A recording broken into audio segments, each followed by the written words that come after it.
Good morning. आपण पुन्हा एकदा एसटीएम चा जो काही रिमेनिंग पार्ट आहे तो आज बघणार आहोत. एसटीएम चं थर्ड युनिट आपण स्टार्ट केलेलं आहे. आपण केनिथ थॉमसच्या ज्या 5 स्टाईल्स आहेत कॉन्फ्लिक्ट रिझोल्युशनच्या तिथपर्यंत आलोय. तर कॉन्फ्लिक्ट्स कशामुळे तयार होतात, क्रिएट होतात आणि ते रिझॉल्व्ह कसे केले पाहिजे त्याचे आपण 4 पर्याय बघितले आणि शेवटी त्यांनी त्यामध्ये काही स्टाईल्स दिलेल्या आहेत. कुठल्या स्टाईलने आपण कॉन्फ्लिक्ट दूर करू शकतो. बऱ्याचदा आपल्या घरामध्ये कॉन्फ्लिक्ट होतात आणि काही लोकांचं नेचर कसं आहे त्यानुसार ते कॉन्फ्लिक्ट रिझॉल्व्ह करतात. बरेच लोक निग्लेक्ट करतात, अवॉइड करतात. ते अवॉइडन्स कसा केला जातो, तर जर आपण सेल्स अँड डिस्ट्रीब्युशन मॅनेजमेंट बघतो तर त्यामध्ये जर अवॉइड करायचे असतील काही इश्यूज, तर ते केनिथ थॉमसने कशा पद्धतीची त्याची स्टाईल आहे काम करण्याची. प्रत्येकाची काम करण्याची पद्धत वेगळी बघा. तुम्ही जेव्हा काम करता, जेव्हा प्रॉब्लेम्स येतात, मग तेव्हा ते प्रॉब्लेम्स तुम्ही कसे सॉल्व्ह करताय. बरेच कामामध्ये खूप इश्यूज असतात, रोजच्या रोज डेली तुम्हाला त्याचा सामना करावा लागतो. तसंच इथे सुद्धा त्यांनी केनिथने काही गोष्टी सांगितल्यात आपल्याला. त्यामध्ये आपण हे 5 इश्यूज सॉल्व्ह म्हणजे कशी स्टाईल कुठली आहे त्याची, avoidance, aggression, accommodation, compromise, collaboration. तर हे आपण मार्केटिंग मध्ये, मला वाटतं सर्व्हिस मार्केटिंग मध्ये कॉम्प्रोमाइज करणं वगैरे हा प्रकार बघितलाय. तरी सुद्धा आपण यामध्ये डिटेल बघणार आहोत. तुम्ही बघू शकताय बघा, ही डायग्राम दाखवलेली आहे. कॉन्फ्लिक्ट म्हणजे 5 स्टाईल्स दिलेल्या आहेत. Ignoring others position, compromising, competitive, नंतर इन्सिस्टिंग. हे बघा इथे इन्सिस्टिंग, हे थोडंसं ब्लर झालेली diagram. Insisting on own position, त्यानंतर कोलॅबोरेटिव्ह, कॉम्प्रोमाइजिंग, इथे कॉम्पिटिटिव्ह, इग्नोरिंग अदर्स पोझिशन, इथे दिलंय making concessions, accommodating, accepting others position. Now let's see first one, avoidance. Diagram नाही काढली तरी चालेल. डायग्रामचं तसं एवढी काही नेसेसरी नाही. तुम्ही 5 स्टाईल्स मध्ये हे जे पॉइंट्स आहेत हेच डायग्राम मध्ये काढलेत ना, ड्रॉ केले अवॉइडन्स वगैरे, तरी सुद्धा चालते. Avoidance is used by the weak or disinterested members of the channel, and members who cannot solve problem try to avoid or ignore the problem. Solution of the conflict is postponed or avoided. Sometimes काय होतं की आपल्याकडे त्याच्यावर लागली solution नसतं. एखादा issue जर create झाला ना, चॅनल मेंबर्स असते आणि काय होतं की ते अवॉइडन्स करणं हा प्रकार त्यामध्ये येतो. मग आपल्याकडे सोल्युशन नाही ना, मग आपण कसं करणार की पोस्टपोन करणार, बघूया उद्या, बघूया परवा, बघूया, असं जे काही मी अवॉइड केलं जातं त्या गोष्टीला. लागलीच तुम्ही हातात तो प्रॉब्लेम सॉर्ट आउट करायला घेत नाही, जोपर्यंत तुम्हाला त्यावरचे सोल्युशन्स भेटत नाही, इग्नोर करता, त्याकडे थोडं दुर्लक्ष केलं जातं. अग्रेशन हा जो पार्ट आहे, aggression is use by the selfish members who only think of self gain or personal motives with no care for others. They continue to work in the manner they believe in the best in their interest without bothering about the impact on the other channel partners. म्हणजे इथे काय असतं की ही जी style आहे ही कशी असते की तुम्ही तुमच्यामध्येच खूप इंटरेस्ट आहे तुमचा, तुम्हाला बाकीच्यांवर तुमच्या ऍक्टिव्हिटीचा काय इम्पॅक्ट होतो याकडे तुमचं फार लक्ष नसणार आहे. म्हणजे तुम्ही सेल्फिश मेंबर आहात असं म्हटलं. आणि अग्रेशन म्हणजे तुम्ही तुमच्या कामामध्ये पुढे जात राहता, कोणाचंही बॉदरिंग किंवा कोणाचंही बर्डन घेत नाही. बरेच लोक असे असतात, मी करतो तेच करेक्ट आहे. आणि मग तुम्ही बोदरिंग नाही येत म्हणजे काय की तुम्ही लोडच घेत नाही कुठल्या गोष्टींचा, की माझी एखादी ऍक्टिव्हिटी चुकीची झाली तर दुसऱ्या चॅनलवर त्याचा काय इम्पॅक्ट होणार आहे, कारण तुम्ही स्वतःमध्ये इंटरेस्ट दाखवता. पर्सनल मोटिव्ह तुमचे असतात, सेल्फ गेन असतात आणि सेल्फिश मेंबर असता तुम्ही, म्हणून तुम्ही तुमच्या वर्क मध्ये कंटिन्यू राहता. अग्रेसिव्ह असे पर्सन असते, ही एक स्टाईल आहे. म्हणजे कॉन्फ्लिक्ट रिझोल्युशन कसं करायचं, मी लक्षच देणार नाही कोणाकडे, मला जे वाटतं ना करेक्ट आहे मी तेच करेन, ओके ना. म्हणजे ही एक स्टाईल झाली. थर्ड थिंग काय आहे, accommodation. Accommodation is a solution through surrender. In accommodation, one channel member allows the other party to achieve goals without being concerned about his own interest. म्हणजे इथे सरेंडर करणं म्हणजे काय, हार मानणं एक प्रकारे. सरेंडर केलं, एखाद्या आरोपीने सरेंडर करणं म्हणजे काय केलं, कबूल केलं गुन्हा किंवा त्याने तुम्हाला परमिशन दिली, अलाव केलं की तुमचे गोल्स तुम्ही अचीव करा, दुसऱ्या मेंबरला त्याने अलाव केलं म्हणजे सरेंडर केलं एक प्रकारे आणि चॅनल रिझोल्युशन करून टाकलं. म्हणजे टेन्शनच नको, काय असेल नसेल ते तुम्ही तुमच्या मर्जीने करू शकता, तुमच्या इंटरेस्टने तुम्ही तुमचं ऍक्टिव्हिटी कम्प्लीट करू शकता. सरेंडर करणं दॅट मीन्स अकोमोडेशन. ओके ना.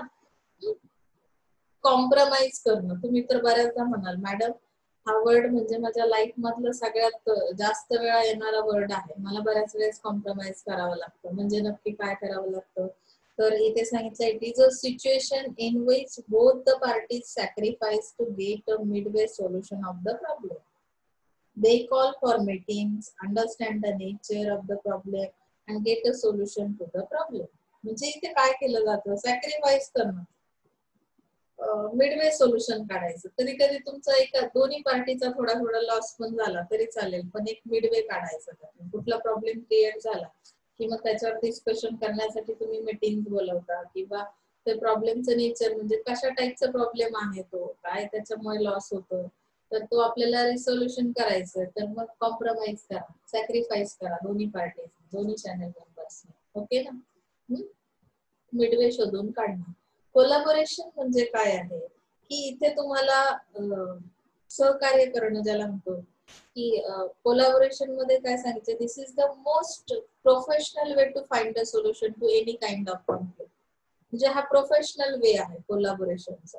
सहयोग असणं मतलब क्या है कि the parties in conflict brainstorm on the problem areas and get a solution which is profitable to both the parties.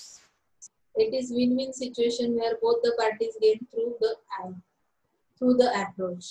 म्हणजे काय की इथे in reality avoidance and aggression are not solutions to resolve any kind of conflict. त्यांनी पुन्हा एकदा सांगितलंय collaboration हा professional way आहे ज्याच्यामध्ये काय केलं जातं की दोन्ही पार्टीज कशा प्रॉफिट मध्ये राहतील असं एखादं सोल्युशन काढलं जातं. म्हणजे ही विन विन अप्रोच आहे. आणि अवॉइडन्स किंवा अग्रेशन जे यापूर्वी आपण पाहिलं की एखाद्या प्रॉब्लेमला अवॉइड करणं किंवा पोस्टपोन करणं किंवा अग्रेसिव्ह राहणं, आपण आपल्याच इंटरेस्टने काम करणं, हे काही कॉन्फ्लिक्ट रिझोल्युशनचे प्रकार असू शकत नाही. पण यामध्ये सांगितलंय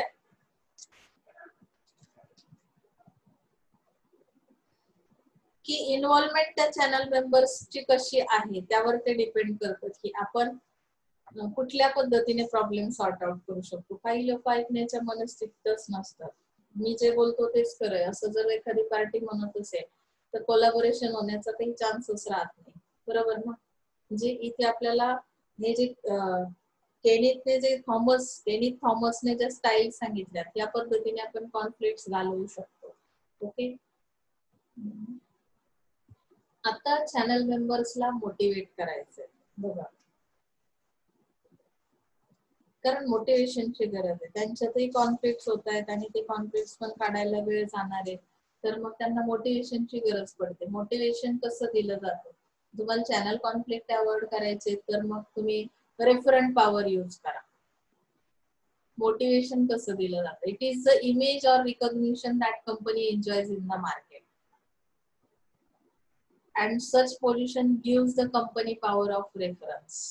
Members feel proud to be associated with such a company and it naturally motivates them to be associated with the company. Companies like ITC, HUL, Bisleri, Sony and many others enjoy reference power. यहाँ पे क्या बताया देखो, reference power यानी reference, recognition, image, ये words क्या कहते हैं कि कंपनी की जो इमेज मार्केट में है उसे हम रेफर कर रहे हैं, वहां पे अगर हम लोग काम कर रहे हैं उसके लिए काम कर रहे हैं, वो जो चैनल है, चैनल मेंबर्स को मोटिवेट किस तरह से किया जाता है। तो अगर आपकी कंपनी की मार्केट में इमेज अच्छी है, उसका आइडेंटिफिकेशन बहुत अच्छी तरह से है, पॉपुलर कंपनी है, उसकी पावर जो है, पोजीशन जो है वो बहुत अच्छी तरह की है, तो उसका जो रेफरेंस है मतलब members feel proud to be associated with such a company. Automatically वो लोग मोटिवेट हो जाते हैं कि मैं किस कंपनी के लिए काम कर रहा हूँ। रेफरेंस कंपनी का नाम बता रहे तो कंपनी का नाम तो बहुत बढ़िया, उन्होंने आईटीसी और एचयूएल बिस्लरी कंपनी के नाम दिए कि अगर ऐसे कंपनी में मैं काम कर रहा हूँ, तो शायद ऑटोमेटिकली मोटिवेशन मिलता है, रेफरेंस मिलता है उस कंपनी का, हमें आइडेंटिटी मिलती है उस कंपनी की। तो ये रेफरेंट पावर है जिसकी वजह से मोटिवेशन मिलेगा। अभी एक्सपर्ट पावर किसे कहते हैं कि that means it refers to some skills और capability that company possesses which can be imparted to the channel partners.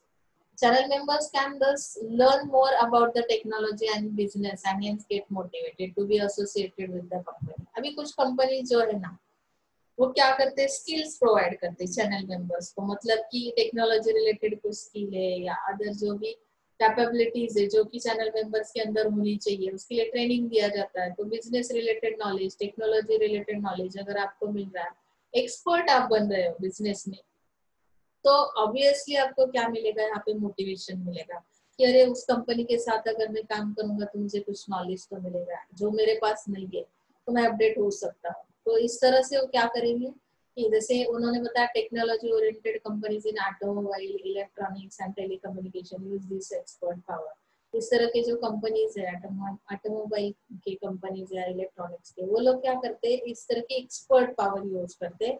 उनके जो चैनल मेंबर्स है उनको इस तरह से मोटिवेशन दिया जाएगा, उनको स्किल्स जो है उनके इम्प्रूव किए जाएंगे, उनको ट्रेन किया जाएगा, तो ऑब्वियसली वो मोटिवेट हो जाएंगे। ओके ना। अभी रिवॉर्ड पावर किस तरह की है, रिवॉर्डिंग सिस्टम जो रहती है, आप लोगों को पता है ना, अगर किसी चैनल मेंबर ने अच्छा काम किया तो उसे रिवॉर्ड दिया जाता है। तो रिवॉर्डिंग सिस्टम की वजह से ये एक इंसेंटिव है, ये इंसेंटिव सिस्टम कहते हैं इसे। इंसेंटिव्स प्रोवाइड करना मतलब क्या है कि आपको उत्तेजित करना उस काम के लिए, तो मोटिवेशन मिलता है। मतलब रिवॉर्ड अगर किया मैंने किसी को, आपने बहुत अच्छा काम किया, आपकी अटेंडेंस फुल है, देखो मेरा जो लेक्चर है ना उसमें स्टार्ट टू एंड जिसकी अटेंडेंस कंपलसरी रहेगी वो प्रेजेंट रहेगा हर एक लेक्चर में, तो ऑब्वियसली मेरे दिमाग में क्या आएगा कि इसको कुछ ना कुछ मिलना चाहिए। तो क्या आपके एक्सपेक्टेशन मुझसे क्या है, आप अगर अटेंड कर रहे हो मेरा लेक्चर तो उसके पीछे आपके भी कुछ, आपका भी कुछ इंटेंशन रहेगा ना कि मैडम मुझे इंटरनल मार्क्स अच्छे चाहिए, मेरा परफॉर्मेंस बेटर है, मैं रेगुलर एक्टिविटी करता हूँ, मैं असाइनमेंट कंप्लीट करता हूँ इन टाइम, तो आपके भी मुझसे कुछ एक्सपेक्टेशन है, तो वो जरूर कंप्लीट हो सकते हैं। रिवॉर्ड मैं इस तरह से दे सकती हूँ। तो यहाँ पे भी इस तरह का है कि आपका परफॉर्मेंस कैसा है एज अ चैनल मेंबर, तो आपको रिवॉर्ड किया जाएगा, रिवॉर्ड दिया जाएगा और ये इंसेंटिव्स आपको प्रोवाइड किए जाएंगे, तो इसकी वजह से आपका परफॉर्मेंस अच्छा हो जाएगा, मोटिवेट हो जाएंगे आप लोग। लेजिटिमेट पावर ये क्या कहती है, लेजिटिमेट यानी कि यहाँ पे लीगल आपके ऊपर कुछ एक्शंस लिए जाएंगे, यानी कि this power refers to power और authority derived by company from any contract और agreement signed by the company with its channel partner like distributors.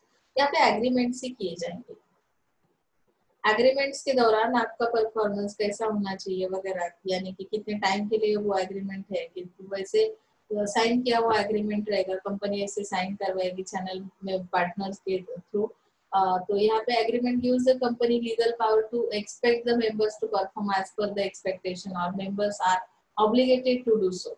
यहाँ पे क्या है कि एग्रीमेंट किया हुआ है ना कि आपको किस तरह का परफॉर्मेंस, एक्सपेक्टेशंस कंपनी के क्या है आपसे एज अ चैनल मेंबर, तो उस तरह का अग्रीमेंट करने के बाद आपकी भी जिम्मेदारी बनती है कि आप भी वैसा परफॉर्मेंस करो। अदरवाइज उन्होंने दूसरी भी प्रोविजन कर रखी है कि अगर आपका परफॉर्मेंस सही से नहीं हो रहा है तो हम लोग किस तरह से ये एग्रीमेंट क्या कर सकते, क्लोज कर सकते, तो आपके लिए पनिशमेंट भी रहेगी। तो शायद पॉसिबल है यहाँ पे लीगल वे से हम लोग क्या करेंगे, मोटिवेट करेंगे, यानी कि आपने एग्रीमेंट साइन किया तो आपकी कंपलसरी रिस्पॉन्सिबिलिटी बनेगी। ओके ना, यहाँ पे ना ही रिवॉर्ड है ना कुछ और है। तो फिर लेजिटिमेट पावर है। कोर्सिव पावर यानी यहाँ पे जबरदस्ती काम करवाया जाएगा, तो कंपनी किस तरह से वो कोर्सिव पावर यूज करती है कि बड़ी बड़ी कंपनीज जो है, लार्ज कंपनीज, तो पावरफुल होने की वजह से, स्ट्रांग पोजीशन के ऊपर होने की वजह से वो क्या करते हैं, बहुत बार उनकी पावर का गलत इस्तेमाल करते हैं, वो कोर्शन करते हैं, यानी कि घबराते हैं जो उनके चैनल मेंबर से, अगर आपने सही से परफॉर्म नहीं किया तो आपके ऊपर ये एक्शन ली जाएगी, आपको मार्केट से निकाल दिया जाएगा, मतलब कुछ भी हो सकता है उसमें। मैं ये थोड़ा सा बता रही हूँ कि इलीगली वो क्या करते हैं कि काम करवा लेते क्योंकि उनकी पावर है मार्केट में, उनका बिजनेस बढ़िया है, पॉपुलर लोग है वो, तो उनसे कौन पंगा लेगा, ऐसा सोच के भी बहुत बार हम लोग अच्छा परफॉर्मेंस दे रहे। तो मतलब चैनल मेंबर के ऊपर जबरदस्ती है, जबरदस्ती काम करवाया जाता है। तो इस तरह से ये मोटिवेटिंग चैनल मेंबर्स है। लेकिन ये जो भी कोर्सिव पावर है ये अवॉइड करनी है। It is not a motivating factor, ये मोटिवेशन वाला फैक्टर नहीं। आप मोटिवेट होके नहीं काम कर रहे, आप घबरा के काम कर रहे हो, किसी के डर से काम कर रहे हो, तो ये मोटिवेशन नहीं हो सकता, इसको अवॉइड करना पड़ेगा। It should rather be replace by persuasion which can get closer to motivation. Persuasion यानी कि आपका माइंड रेडी करना पड़ेगा। हमें आपको शायद कभी कभी नींद भी आती होगी लेक्चर में, तो मुझे आपके ऊपर जबरदस्ती नहीं करनी है। आपको क्या करना है कि नींद ही ना आए, इसके लिए मुझे क्या करना पड़ेगा, माइंड सेट करना पड़ेगा, आपका रोल क्या है वो बताना पड़ेगा। उसके बाद आपसे काम करवाना है, यानी कि लेक्चर को आपको सुनना है, उसको अंडरस्टैंड करना है, उसमें कुछ क्वेरीज है तो क्वेश्चनिंग करना है या असाइनमेंट्स कंप्लीट करना है, ये आपका ही काम है। ये कोई घर वाले नहीं कर सकते आपके लिए। आपके लिए क्या कर सकते हो, फीस पेड कर सकते हो, आपका स्टडी नहीं कर सकते। ये काम तो आपको ही करना पड़ेगा, ये मुझे आपको बताना पड़ेगा। उसके बाद माइंड सेट किया, मतलब मैंने परसुएशन किया, उसके बाद अगर मैं आपसे काम करवा रही हूँ तो ये जबरदस्ती नहीं होगी। अगर मैंने बताया आपने अटेंड नहीं किया तो मैं आपको मार्क्स नहीं दूंगी, ये जबरदस्ती हो गई ना। जबरदस्ती काम अच्छे से नहीं होता है। तो हमें क्या करना है कि ये मोटिवेशन का फैक्टर नहीं है, तो हमें परसुएशन करना पड़ेगा। उसके बाद हम काम करवा सकते हैं, मोटिवेट कर सकते हैं कस्टमर channel members को। Okay, now see selecting channel partners, how to select। अभी चैनल पार्टनर्स को सिलेक्ट करना है, तो उसमें उन्होंने बताया motivation of channel members can become much easier if the correct channel partner are selected. Partner कौन सा है उसके ऊपर डिपेंड करता है कि मोटिवेशन किस तरह से किया जाएगा। Channel member can become much easier, मतलब if the correct channel partner are selected. Motivation करना कब इजी हो जाएगा, no problems will arise if the right channel partner is selected for distribution. Channel partner अगर सही है तो मोटिवेशन की जरूरत ही नहीं पड़ेगी। लेकिन ऐसा तो पॉसिबल नहीं, हर काम में कुछ 50% लोग अच्छे रहते, 50% काम ना करने वाले रहते। तो बहुत बार ऐसा नहीं होता है 100% अच्छे पर्सन ही मिलेंगे, चैनल मेंबर ही मिलेंगे, ऐसा तो नहीं है।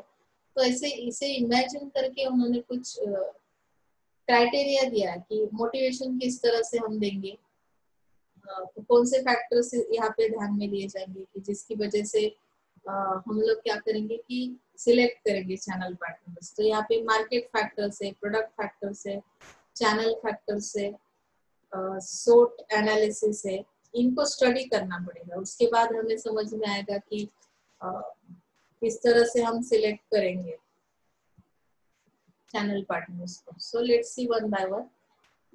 Market factors, it refers to the existing market structure of the product, and this includes the process of buying and selling, consumer location and preferences, and the behavior, existence or proportion of industrial or organizational buyers.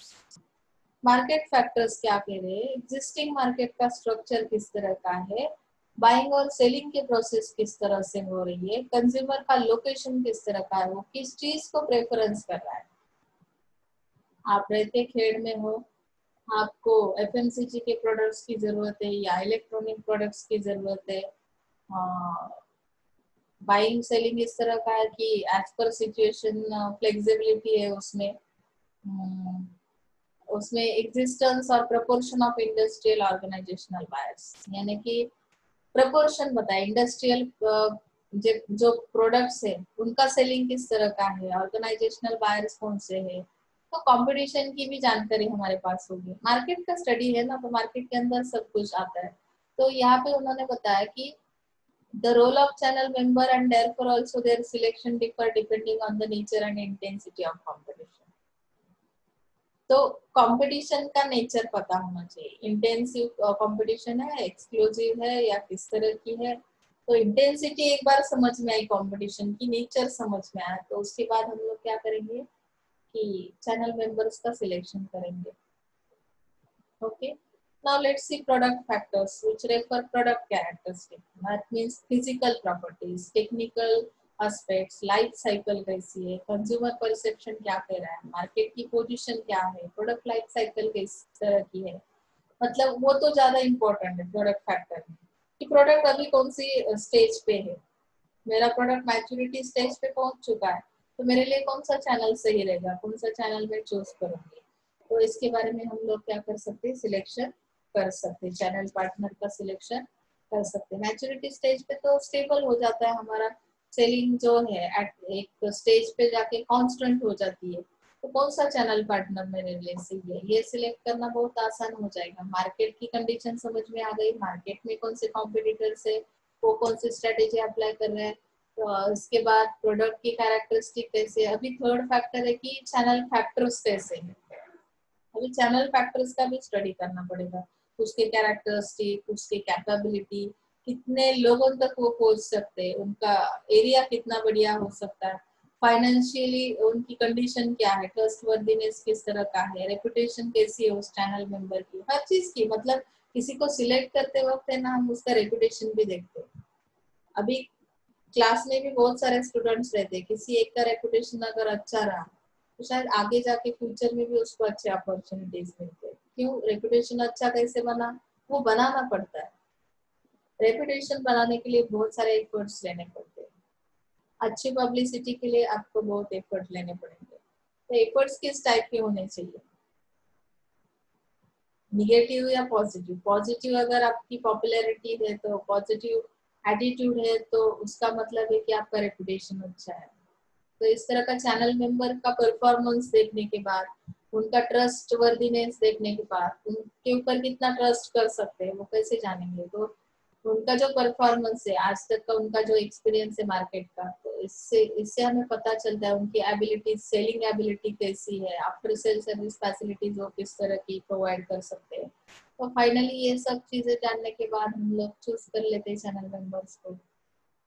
Okay, SWOT analysis भी करना पड़ेगा, जैसे कि strength, weakness, opportunities and threats.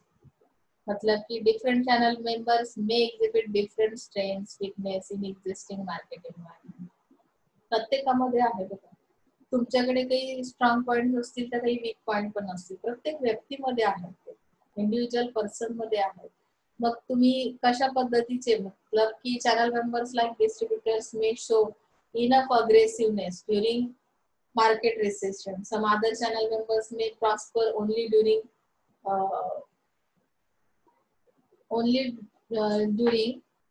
the time. Some channel members like dealers or retailers may be effective in purchasing. म्हणजे काय की तुमचा effect कुठल्या कुठल्या सिच्युएशनला कसा आहे, रिस्पॉन्स कसा मिळतो. Channel should be selected after evaluation all the parameters of the available channels. Channel के अंदर कौन कौन सी एबिलिटीज है, किस तरह के प्रोडक्ट्स के साथ, मतलब कि किस तरह के प्रोडक्ट सेल करते वक्त आपका परफॉर्मेंस कैसा रहता है, स्लो मूविंग प्रोडक्ट्स के लिए आपके चैनल मेंबर्स कितना इफेक्टिवली काम कर रहे हैं, तो उसके हिसाब से हम SWOT एनालिसिस कर सकते हैं, स्ट्रेंथ, वीकनेस पॉइंट्स या अपॉर्चुनिटीज, थ्रेट्स को जान सकते हैं। तो यहाँ तक तो आपको समझा ही होगा, ऐसे मुझे समझ रहा है। तो हम आगे चलते हैं, अभी सिलेक्शन प्रोसेस पे चलते हैं। ये सिलेक्शन प्रोसेस किस तरह की रहती है, ये अभी हमने इतने सारा स्टडी किया, मार्केट फैक्टर एनालिसिस किए, प्रोडक्ट फैक्टर एनालिसिस किए, चैनल फैक्टर, SWOT एनालिसिस किया। इसके अंदर ही देखो सिलेक्टिंग चैनल पार्टनर्स के लिए हमने ये चारों फैक्टर स्टडी किए। उसके बाद सिलेक्शन की प्रोसेस किस तरह की होगी,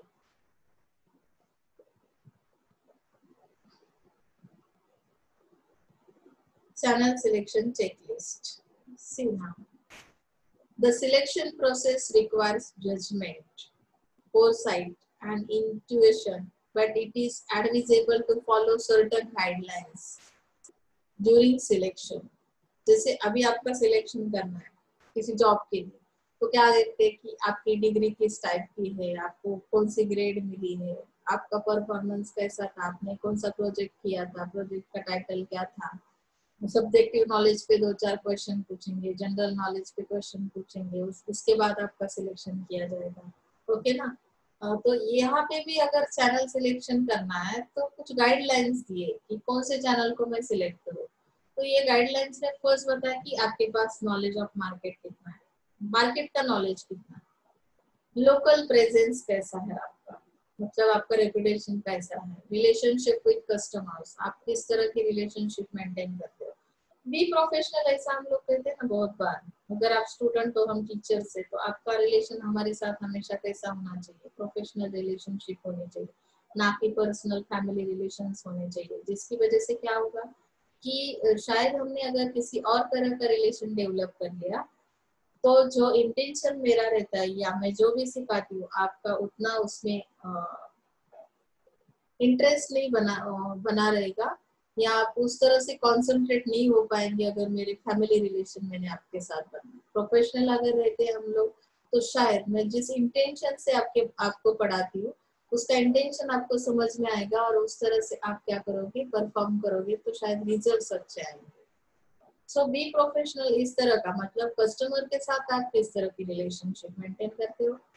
रेपुटेशन इन मार्केट, आपका मार्केट में रेपुटेशन किस तरह का है, फाइनेंशियल स्टेबिलिटी आपकी किस तरह की है, सेल्स एरिया कितना कवर कर सकते हैं, आपकी एबिलिटी कितनी है, सेलिंग स्किल्स आपके अंदर किस तरह के हैं, कॉम्पिटिटिव सर्विस स्किल्स, मतलब कि कंपटीशन अगर बहुत हाई है तो ऐसे हालात में आप किस तरह से डिसीजन लेते हो, आपके अंदर कौन से स्किल्स है, मार्केटिंग सपोर्ट टू मैन्युफैक्चरर, आप सपोर्ट कितना दे सकते हैं सर, मैन्युफैक्चरर के लिए आपका सपोर्ट कितना बना रहेगा, शेयर्ड वैल्यूज एंड कल्चर, आप किस तरह का कल्चर अप्लाई करते हो। इस तरह उन्होंने बताया कि इथिकल प्रैक्टिसेस आप अप्लाई करते हो, नेसेसरी लीडरशिप स्किल आपके अंदर है as a channel member, channel partner, तो चैनल को सिलेक्ट किया जाएगा। मतलब ये गाइडलाइन है, ये क्राइटेरिया दिया हुआ है, ये सब देखने के बाद आपको फाइनल करना है। अगर इसमें से आपके कितने पॉइंट्स है 1 2 3 4 5 6 7 8 9 10 11 12 इसमें से आप अगर 10 11 तक पहुंच रहे हैं, मतलब मैक्सिमम आपका परफॉर्मेंस अच्छा है, तो हम लोग सिलेक्ट कर सकते हैं। एक आध दूसरा तो वीक हो सकता है, कभी कभी आपके पास फाइनेंशियल स्टेबिलिटी मतलब इतनी ज्यादा भी नहीं और इतनी कम भी नहीं है, तो हम लोग एडजस्ट कर लेते हैं, ऐसे चैनल को भी सिलेक्ट कर लेते हैं। कभी कभी हमें भी थोड़ा सपोर्ट देना पड़ता है उनको, कोई एक वीक पॉइंट है, अगर 11 पॉइंट स्ट्रांग है तो एक किसी पॉइंट के लिए हम सपोर्ट दे सकते हैं। नेसेसरी लीडरशिप स्किल्स नहीं तो उनको किस तरह से डेवलप किया जाएगा, तो इसके बारे में भी हम सोच सकते हैं। ऑल पॉइंट्स तो सबके पास नहीं होते, बहुत बार मैंने आपको पहले ही बताया कि कोई इतना स्ट्रांगली वीक भी नहीं है और स्ट्रांगली हाई क्वालिटी का भी नहीं हो सकता, कोई ना कोई स्ट्रांग कोई ना कोई वीक पॉइंट तो हर एक किसी में होता है। So let's see next point, evaluation कैसे किया जाएगा। Evaluating channels में evaluation and control are two essential ingredients and also final steps in effective management of distribution channel. मेरे पास बहुत सारे चैनल मेंबर्स है जो बहुत अच्छा परफॉर्म कर रहे हैं, बहुत अच्छा उनकी क्वालिटी है, तो मुझे उसमें से कोई एक या दो ही चूज करना है, तो कैसे करूंगी, इवैल्यूएशन कैसे किया जाएगा। All FMCG companies like the HUL, Colgate, Nestle regularly evaluate the performance of their channel members. इस तरह से वो इवैल्यूएशन करते हैं। तो evaluation is more commonly done on monthly basis, evaluation कभी कभी मंथली बेसिस पे किया जाएगा, क्वार्टरली बेसिस पे भी होगा। तो जो मंथली बेसिस पे किया जाता है उसमें उन्होंने बताया कि performance evaluation is done on the basis of prescribed standard task and targets. Evaluation कैसे किया जाता है कि आपका एक स्टैंडर्ड आपने मेंटेन किया हुआ है, वैसे आपका परफॉर्मेंस है, टास्क जो दिया है आपका मैक्सिमम कितना एक्सपेक्टेशन है कि कितना परफॉर्मेंस उस टास्क के लिए कितना आपका परफॉर्मेंस अच्छा बेटर होना चाहिए, अचीवमेंट किस तरह की होनी चाहिए, टारगेट एरिया दिया हुआ है, आप उस टारगेट एरिया के अंदर किस तरह से टारगेट कर रहे हो उस कस्टमर को, वहां तक आपका डिस्ट्रीब्यूट चैनल पहुंच रहा है कि नहीं पहुंच रहा है, आपका परफॉर्मेंस किस तरह का है। इस तरह से हम मंथली या क्वार्टरली बेसिस पर कंपनीज क्या करती है, इवैल्यूएशन कर लेती है। ओके ना, तो ये जो इवैल्यूएशन प्रोसेस है उन्होंने बताया, देखो इसमें ये भी पेज थोड़ा सा ब्लर हो गया। Evaluation process has to objectives, See this. First is to assess the performance level of different channel members. Okay, to distinguish between good and average performance. Good के लिए क्या आएगा, एवरेज के लिए क्या आएगा, मतलब क्राइटेरिया जो दिया है ना, टास्क कौन सा दिया था हमने स्टार्टिंग में देखा ना कि स्टैंडर्ड किस तरह का, प्रिस्क्राइब स्टैंडर्ड क्या कहता है, टारगेट कितना है आपका, आपने कितना अचीव किया, उस तरह से हम गुड और ये जो एवरेज परफॉर्मेंस है वो निकाल सकते हैं। सेकेंड इसमें बताया कि इवैल्यूएशन करते वक्त equally important is to use the evaluation system as a feedback process for continuous improvement through mutual discussion, counseling and motivation. मतलब हमें यहाँ पे फीडबैक प्रोसेस रखनी है, फीडबैक के थ्रू भी हम लोग क्या कर सकते हैं, इम्प्रूवमेंट कर सकते हैं, डिस्कशन के बाद हम लोग कुछ इम्प्रूवमेंट कर सकते हैं, काउंसलिंग किया जाएगा, कभी कभी चैनल मेंबर्स को काउंसलिंग की बहुत बार जरूरत पड़ती है। देखो कि अगर क्या कह रहा है ना कि आपके जो कंपनी के एक्सपेक्टेशंस है आपके चैनल मेंबर्स से, वो अगर कंप्लीट नहीं हो रहे, परफॉर्मेंस बेटर नहीं आ रहा, गुड नहीं आ रहा, तो शायद हमें क्या करना पड़ेगा, उनको मोटिवेट करना पड़ेगा, काउंसलिंग करना पड़ेगा, उसके बाद रिजल्ट्स मिलेंगे। समझ में आ रहा है? और सबसे थर्ड यूनिट का लास्ट पॉइंट हमारा बचा है चैनल कंट्रोल। ये बहुत बहुत जरूरी है। कंट्रोलिंग सिस्टम अगर आपकी वीक है तो चैनल का एक भी ऑपरेशन प्रॉपर नहीं हो सकता। कंट्रोल का होना बहुत जरूरी है। कोई भी सिस्टम हो, कोई भी ऑपरेशन हो, कोई भी एक्टिविटी हो, उसे आपको कंट्रोल करना है। और किस तरह से कंट्रोल किया जाता है वो हम लोग अभी पॉइंट्स के दौरान देखते जाएंगे। देखो कॉन्ट्रैक्ट और एग्रीमेंट। अभी चैनल को कंट्रोल करने के लिए कॉन्ट्रैक्ट्स किए जाएंगे। ये तो ट्रेडिशनल वे है। ट्रेडिशनल वे से हम लोग क्या करते हैं कि पहले से हमें पता है कि कॉन्ट्रैक्ट बनाया जाएगा, कॉन्ट्रैक्ट के थ्रू कुछ कंडीशंस रखी जाएंगी कि किस कंडीशन में हमें एक साथ काम करना है या आपका परफॉर्मेंस किस तरह का होगा। तो ये ओल्डेस्ट मेथड है, instrumental method of exercising control over channel members functioning और operations. Most of the companies enter into a written agreement. Companies कौन सी चीज पे बिलीव करती है, तो रिटन एग्रीमेंट पे बिलीव करती है। And the agreement specifies details of association between the parties and also the terms of operations. The major elements covered in the agreement are as follows. कौन से एलिमेंट्स कवर किए जाते हैं agreement के अंदर, मतलब कि क्या रहता है एग्रीमेंट, मतलब एक्चुअली क्या है। आप सब ने मुझसे ही ये सब्जेक्ट सीखा है बिजनेस लॉ फर्स्ट ईयर में, तो आपको इसका भी नॉलेज थोड़ा बहुत तो है। अभी कितना ध्यान में वो नहीं पता है मुझे, लेकिन अभी पॉइंट्स देखने के बाद आपको समझ में आएगा कि किस तरह का एग्रीमेंट ये बिजनेस में रहता है। प्रोडक्ट्स हैंडल, किस तरह से प्रोडक्ट को हैंडल करना है। मैंने चैनल मेंबर्स के हाथ में मेरे 100 प्रोडक्ट्स दिए डिस्ट्रीब्यूट करने के लिए, उसमें से आधे से अधिक तो उसने सप्लाई करते वक्त ही बिगाड़ दिए, तो मेरा कस्टमर क्या सेटिस्फाइड होगा? नहीं होगा ना। तो प्रोडक्ट को हैंडल किस तरह करना है, अगर वो रिस्की है, जॉब रिस्की है आपके लिए, तो अभी से ना बोल दो, एग्रीमेंट मत करो। कुछ लोग बोलते हैं ना मेरा कुछ भरोसा है नहीं, मैं तो कोशिश करूंगा, लेकिन अगर उसमें कुछ खराबी आ गई तो वो रिस्क में नहीं उठा सकता, उसका लॉस तो आपको ही उठाना पड़ेगा। गलती से अगर मिस्टेक हो गई, आपको पता है, आप सीरियल्स देखते हो, गलती से मिस्टेक हो गई तो उस तरह का है ये। तो गलती से भी मिस्टेक यहाँ एग्रीमेंट में नहीं करनी है। टेरिटोरीज हैंडल, किस तरह से हैंडलिंग है आपका टेरिटोरीज के लिए, जो टेरिटोरी आपके लिए दी है, जो एरिया आपको दिया है, तो उसे किस तरह से आप हैंडल करोगे, आपका परफॉर्मेंस वहाँ पे कैसा है। आप लोग बोलोगे कस्टमर देखता ही नहीं, मैं क्या करूँ, मैं तो सब कुछ अप्लाई कर रहा हूँ, प्रमोशन दे रहा हूँ, तो ऐसा हो नहीं सकता। आपके अंदर अगर वो स्किल प्रॉपर है तो शायद आप टेरिटोरी को प्रॉपरली हैंडल कर सकते हैं। नेक्स्ट थिंग है कैटेगरीज और टाइप्स ऑफ कस्टमर्स।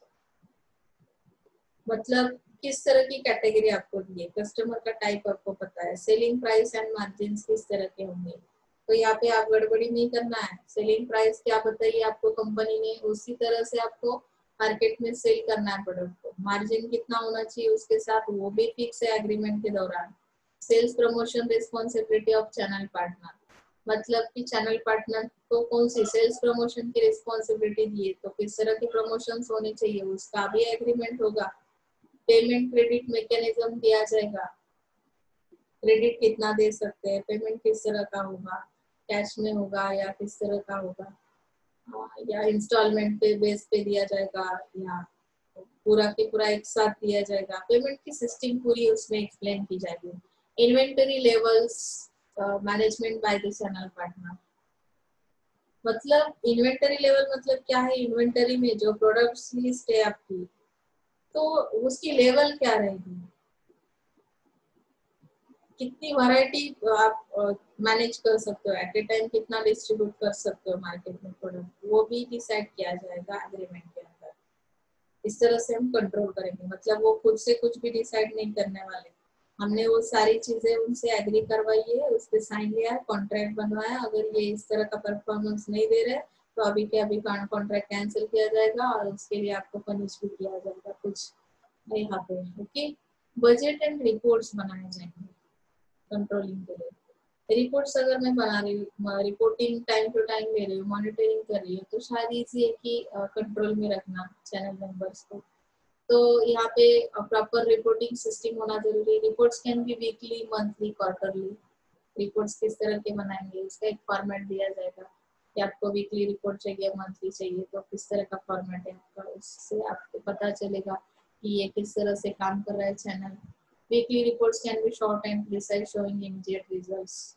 एक वीक में ही पता चलता है, इसके लिए हम लोग बोलते हैं कि एक वीक के बाद अगर ये रिपोर्ट रहा तो मंथ में क्या परफॉर्मेंस देंगे ये लोग। समझ में आ रहा है? तो डिस्ट्रीब्यूशन ऑडिट भी किया जाएगा। डिस्ट्रीब्यूशन ऑडिट यानी कि it means for evaluation and control of channel partners. तो ऑडिट के अंदर फाइनेंशियल ऑडिट की तरह ये डिस्ट्रीब्यूशन ऑडिट किया जाएगा। The objective of distribution audit is systematic analysis of activities. Auditing मतलब क्या रहता है कि आपके परफॉर्मेंस का एनालिसिस किया जाता है कि आप किस तरह की एक्टिविटी कर रहे हो, आपका टारगेट क्या था, आपके रिजल्ट किस तरह के आ रहे हैं। शॉर्टकट्स तो कोई यूज नहीं ना कर रहा, तो इस तरह से वो ऑपरेशंस को क्या करेंगे, मॉनिटर करेंगे। उसमें अगर कुछ वीक पॉइंट्स दिखाई देते तो हम इम्प्रूवमेंट करने की कोशिश करेंगे। तो यहाँ पे इस तरह के इंस्ट्रूमेंट्स हम लोग यूज कर सकते हैं। Instruments of control can be used through persuasion or authority, and if none of these work, companies may adopt the coercive method, which is almost an extreme step. And in control process, the use of persuasion and authority is called zone of tolerance. Coercion may lead to intolerance. म्हणजे काही ठराविक मर्यादेपर्यंत limitations असतात काही, की खराब performance असतात त्यामध्ये आणखी किती असू शकतो, एखादा पर्सन वाईट आहे असं आपण बोललो तर तो कशा पद्धतीने वळवता येईल, मग त्याच्यावर कोर्शन हा प्रकार नाही चालणार आहे। त्याला काय करावं लागेल, झोन ऑफ टॉलरन्सच्या अंडर तुम्हाला काय करावं लागेल, परस्युएशन्स करावे लागतील आणि त्यानंतर ते ऑडिट केल्यानंतर तुमच्या परफॉर्मन्स मध्ये इम्प्रूव्हमेंट आणावी लागेल। समजते इथपर्यंत? म्हणजे तुम्हाला थर्ड युनिट आपला संपतोय इथे एचडीएम चा। आपण नेक्स्ट लेक्चरला फोर्थ युनिट स्टार्ट करणार आहोत। तत्पूर्वी मी तुम्हाला क्वेश्चनरी देते, त्यामध्ये ब्रॉड क्वेश्चन्स दिले 10, ते तुम्ही असाइनमेंट म्हणून सॉल्व करायचे आहे। खूप इझी आहे हा टॉपिक, मला वाटतं तुम्हाला समजलाच असणार आहे, कारण की त्यामध्ये होलसेलर, रिटेलर, चॅनल पार्टनर म्हणून तेच आहे, त्यांचा परफॉर्मन्स कसा आहे, त्यांना सिलेक्शन कसं होतं, कॉन्फ्लिक्ट्स कसे होतात, रिझोल्युशन कसं होतं, केनेथ थॉमसचे स्टाईल सांगितले, अकोमोडेशन आहे त्यामध्ये, किंवा कोर्शन वगैरे पण एक्सप्लेन केलंय। तर हे सगळं खूप खूप इझी आहे, तुम्हाला अडचण येणार नाही। हे 10 चे 10 क्वेश्चन तुम्ही तुमच्या नोटबुक मध्ये सॉल्व करायचे आणि ग्रुपवर त्याचे आन्सर्स टाकायचे आहेत। तुम्ही करायलाच असं समजून मी इथे थांबते आजच्या दिवसासाठी। So thank you so much.